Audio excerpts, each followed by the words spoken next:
Hola alumnos, ¿cómo están? Este es el último video del apunte de los géneros literarios, es la última parte del apunte. Entonces vamos a empezar. Como siempre, si no tienen su cuaderno a la mano o ya se les acabó, pueden sacarle copias a este apunte que va a estar en PDF ya la versión completa con los 3 géneros en el Google Classroom, o también pueden hacerlo en una hoja aparte, pero después sí lo tienen que pasar en limpio al cuaderno. Ok, entonces el género dramático, ¿qué es?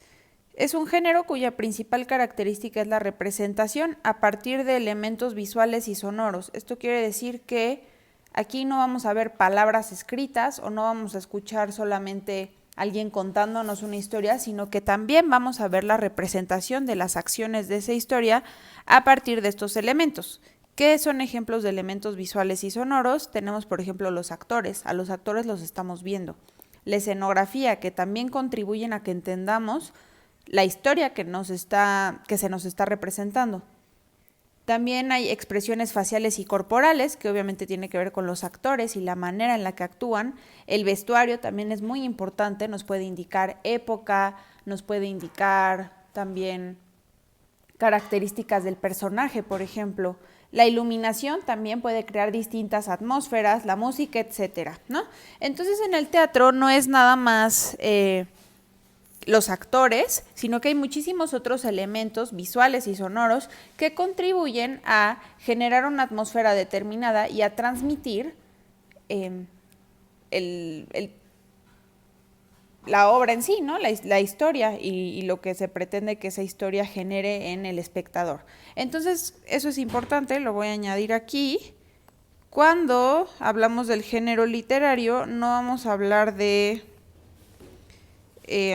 lectores, ¿no?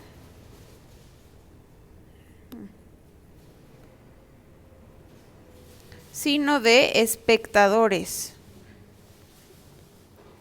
Es decir, que el teatro está hecho para ser visto.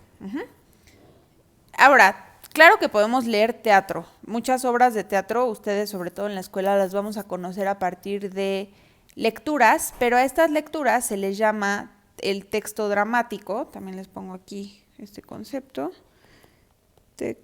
Bueno, no saben, lo voy a poner abajo en el ejemplo. Pero básicamente el texto dramático es como el guión del teatro, ¿no?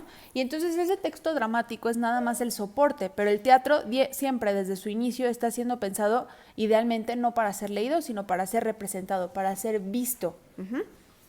Y por eso en el género dramático no podemos hablar de un narrador. No hay narrador. Puede haber este personaje narrador en algunas obras, que ya hablamos de eso, pero no va a haber una voz narrativa, sino que vamos a ver nosotros como espectadores la historia representándose ante nuestros propios ojos en un escenario. Ok, y a partir de la división realizada por Aristóteles en su texto Poética o la Poética, ¿se acuerdan que lo mencioné en el video que hice sobre la lectura que hicieron de los géneros literarios? El género dramático se ha dividido en 2 subgéneros. ¿Por qué les puse esto? Bueno, porque el género dramático es posiblemente el que más ha mantenido como la división tradicional de sus subgéneros. Claro que han surgido nuevas formas de hacer teatro, no quiere decir que no ha cambiado el teatro, pero hoy en día todavía se sigue hablando de la clasificación de estos 2 subgéneros, que son la tragedia y la comedia, que aquí los estoy representando a partir de estas máscaras, ¿sí?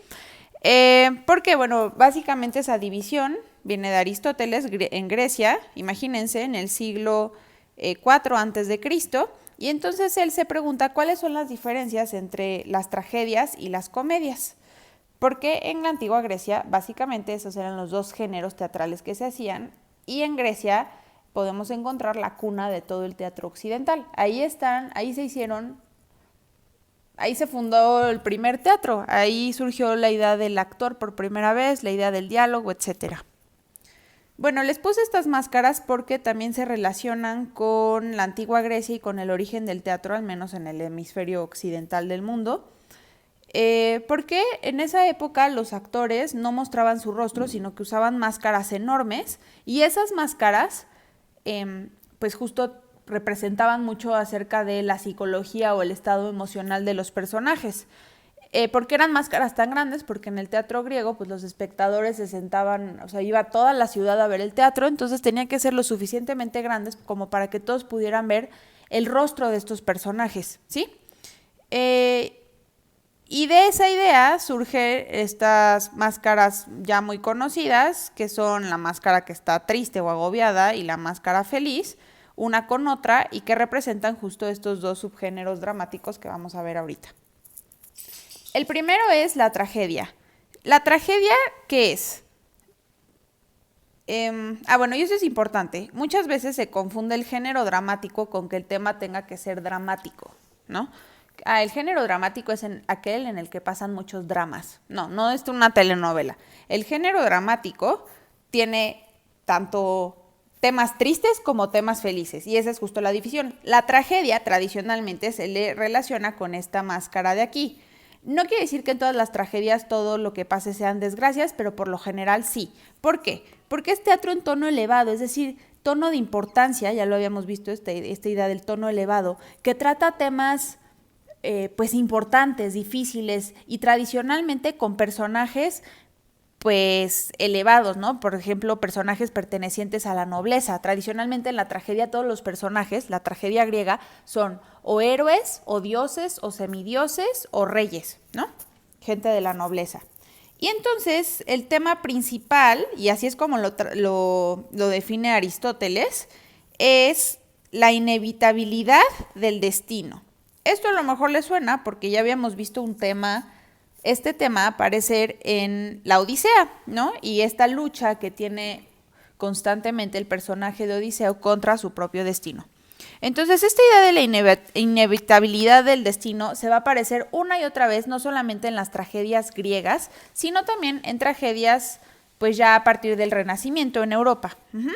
¿Qué quiere decir inevitabilidad del destino? Y eso es justo lo que lo hace trágico.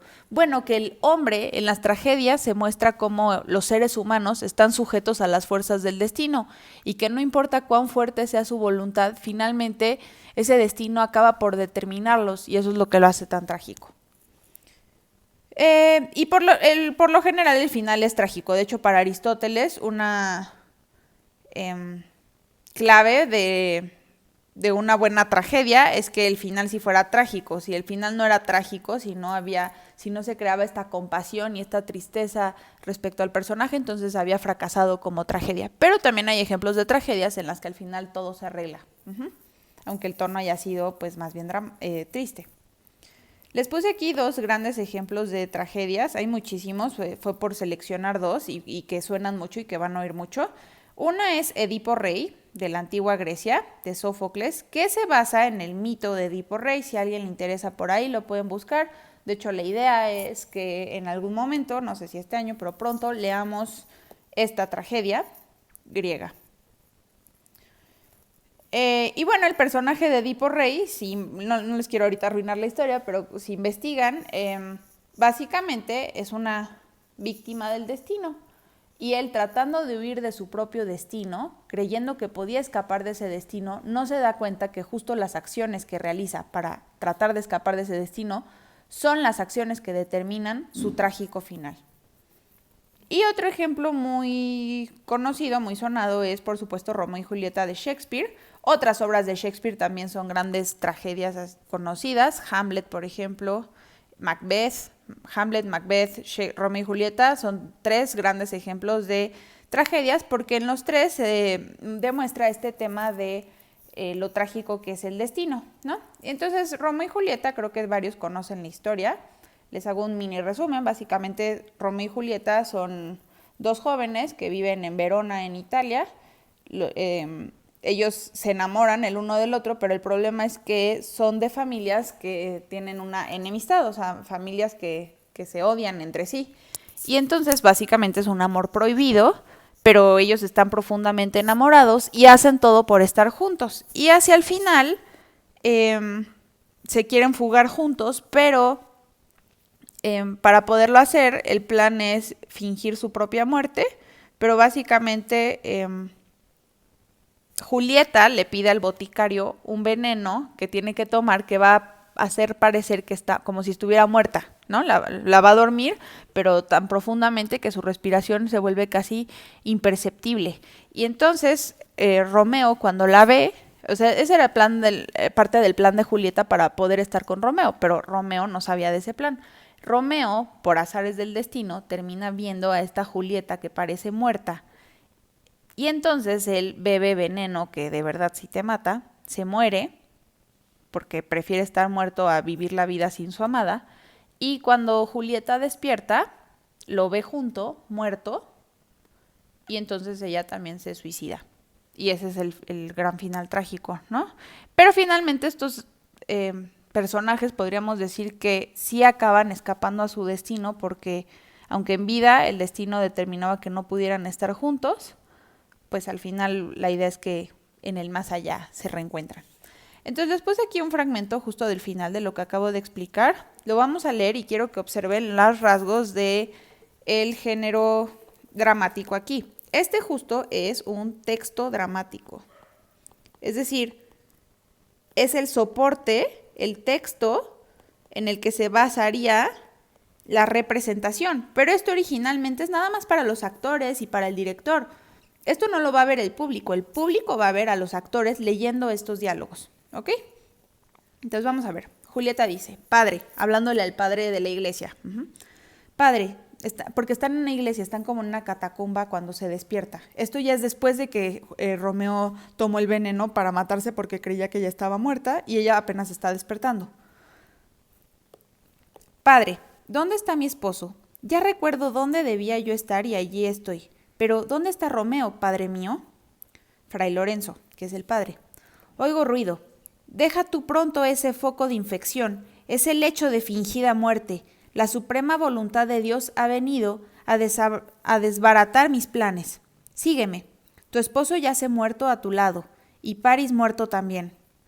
Sígueme a un devoto convento y nada más me digas, porque la gente se acerca. Sígueme, Julieta, que no podemos detenernos aquí. O sea, Fray Lorenzo sabe que Romeo murió, Julieta apenas lo está viendo y le está pidiendo que rápido se vayan de ahí porque están escuchando que se acerca gente y lo que él quiere es lograr esconderla a ella en un convento y que pues nadie supo de lo que hizo, de tomar veneno para fingir su muerte. Y Julieta le responde, yo aquí me quedaré, esposo mío, mas, ¿qué veo? Una copa tiene en las manos, con veneno ha apresurado su muerte, cruel. No me dejó ni una gota que beber, pero besaré tus labios, que quizá contienen algún resabio del veneno. Él me matará y me salvará. Y esto justo es una aclaración. O sea, esto no lo van a leer tal cual, no va a decir alguien la besa, sino que literalmente vamos a ver cómo Julieta se acerca y besa a Romeo. Entonces, esto se llama didascalia o anotaciones, ¿no? Del teatro. Y son como justo las anotaciones que pone el director, el escritor de la obra dramática para decir qué es lo que tiene que hacer. Bueno, según. Entonces lo besa. Aún siento el calor de sus labios. Llega un alguacil, se escucha, como que la están persiguiendo y se escucha que dice, ¿dónde está? Guiadme. Julieta. Siento pasos. Necesario es abreviar. Coge el puñal de Romeo, es otra didascalia. Dulce hierro, descansa en mi corazón mientras yo muero. Se yergue y cae sobre el cuerpo de Romeo. Entra en la ronda y el paisaje de París. Y el paje de París. Paje es el sirviente. París es otro de los personajes. Entonces esto no lo escuchamos ni leemos.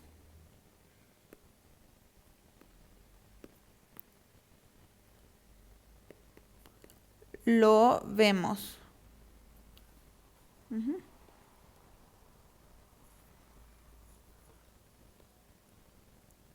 Lo vemos. Ok. Y entonces pueden ver como un gran elemento de el género literario son los diálogos, aunque ojo, digo el género dramático, aunque ojo, también puede haber obras de teatro que no tengan diálogos. No sé, ¿alguien ha visto alguna de las películas mudas de Charlie Chaplin o una película muda en general? Bueno, eso también se podría representar. También hay el género, por ejemplo, teatral de pues corporal se llama, ¿no? El teatro corporal, que consiste más bien en contar una historia, pero a través de movimientos corporales y no el diálogo. Entonces, tradicionalmente sí, el teatro consiste en diálogo, pero actualmente hay muchísimos ejemplos del género dramático que no tienen absolutamente nada de diálogo y que se sostienen completamente en la representación visual. Ok, el segundo género dramático es la comedia, que podríamos considerar un poco lo contrario, aunque no necesariamente son como contrarios, tragedia y comedia, comparten también muchos elementos. La comedia es una pieza teatral en la que suelen prevalecer temas festivos o humorísticos. A menudo se opone al individuo y la sociedad, o sea, esto como tema, ¿no? Entonces, sí, el objetivo de la comedia, parte del objetivo, más bien parte de sus mecanismos es el humor, hacer reír al público, pero en las mejores comedias la intención no es solamente hacer reír, sino mostrar una crítica, tener a un personaje que tiene características únicas y este personaje no encaja de alguna manera en la sociedad o estos personajes y entonces a partir de esto se genera justo el humor y se provoca una crítica a partir del humor de algunos aspectos de la sociedad. Y la comedia suele tener un final feliz, aunque no tiene que ser necesariamente completamente feliz. Puede ser simplemente que el problema, el enredo de la comedia, ¿no? Este gran nudo que se genera, que causa mucha risa, se soluciona y todo vuelve a ser como era antes. Y aquí les puse algunos grandes ejemplos de comedias. Uno es La importancia de llamarse Ernesto, que en la traducción en español como que no se entiende mucho, pero en inglés es The Importance of Being Earnest. Y Ernest en inglés puede ser o el nombre Ernesto o también ser honesto, ¿no? Earnest quiere decir eso como sincero. Entonces hace ese juego de palabras y eso es de Oscar Wilde, un escritor súper famoso. Seguramente en inglés van a leer varias cosas de Oscar Wilde.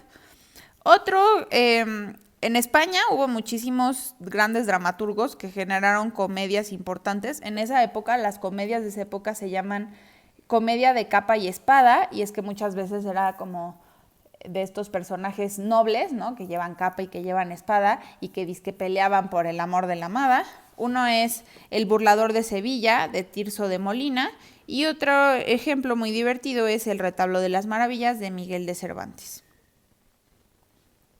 Bueno, esos serían los tres grandes géneros. Por supuesto que hay otro tipo de géneros literarios, luego los veremos, pero por el momento con que dominen la tragedia, el género lírico y el género narrativo y que comprendan esas diferencias es suficiente. Si pueden, sería lo ideal que imprimieran la tablita que ustedes hicieron y que ya corregimos en un video, la tablita esa en la que venían las características y que tenían que poner tache o palomita, y que lo pudieran pegar al final de este apunte.